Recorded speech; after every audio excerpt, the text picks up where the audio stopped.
Hello, this presentation is about contextual edit distance for semantic trajectories. This is a joint work with Thomas de Vogel, Laurent Etienne, and Veronica Peralta from the University of Tours. In this presentation, we represent semantic trajectories as ordered sequences of symbols, like S1 and S2 with emojis, and we identify several characteristics that make two semantic trajectories similar.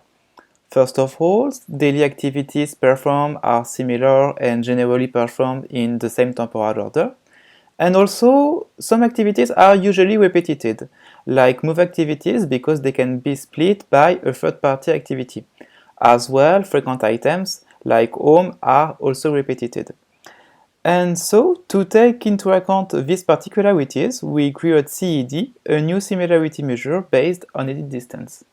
Some recalls of Levenshtein edit distance. This consists in the transformation of a sequence into another with three edit operations. Each one has a gamma cost, one for the deletion, one for the addition, and a cost based on a similarity for modification. We choose the Rue-Palmer similarity with the opposite ontology. And at the end, we want to minimize the sum of each cost. Here, an example with the previous sequences S1 and S2. And you have the details of the addition from S1 to S2 and from S2 to S1. You have also the different costs. And in the end, the edit distance between S1 and S2 is equal to 3.67. Now, several theoretical aspects of CED. In our similarity measure, an edit operation is contextual in the sense that it takes into account the content of the sequence S, the new symbol X, and the edit position K. Moreover, the main change in CED compared to the edit distance is the modification of the gamma cost function to respect the three following properties.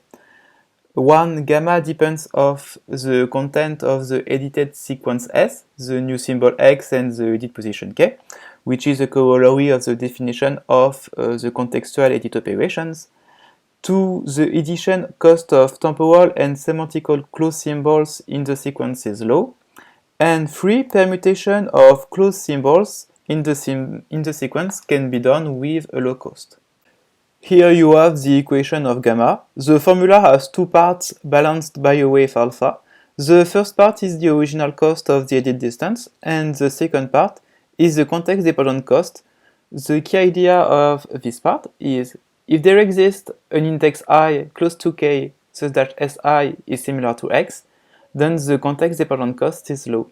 The concept of closeness is represented by a contextual vector v, which is encoded by a Gaussian function.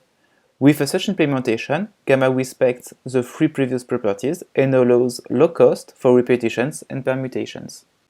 An example of contextual edit operation: suppose you want to add a bus at index 4 in S2, then you have to compute the contextual vector.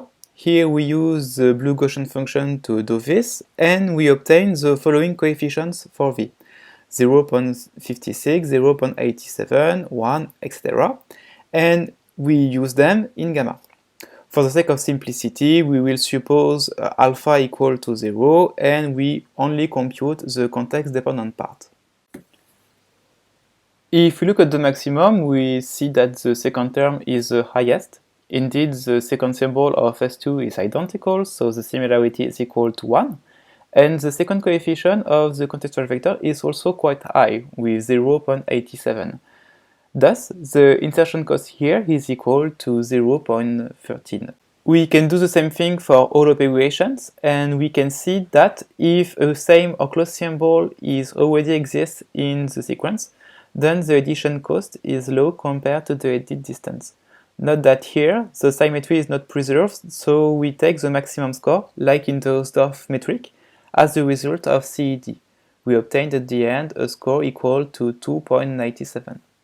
This figure shows a hierarchical clustering for edit distance at the left and CED at the right.